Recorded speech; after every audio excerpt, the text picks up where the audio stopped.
SM Jilani ভাই জিন্দাবাদ। তারুণ্যের অহংকার।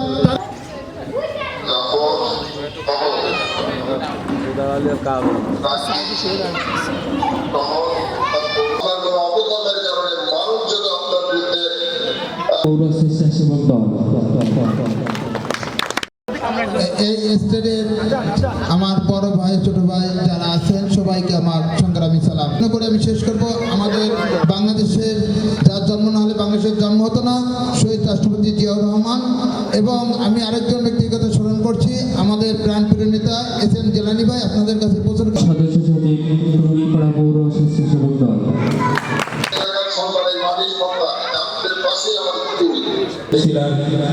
রুইপাড়া পৌরসভা নেতা হয়েছেন শুধু আমাদের কাছে নয়, বিশ্বের কাছে। সভাপতি জনাব এসএম জিলানী ভাইয়ের পক্ষ থেকে আপনাদের জন্য অনুরোধ করছি মোহাম্মদ বিপ্লবী সভাপতি যুব নেতা জনাব পৌর স্বেচ্ছাসেবক দল শুভেচ্ছা বক্তব্য শেষ করছি। আসসালামু আলাইকুম।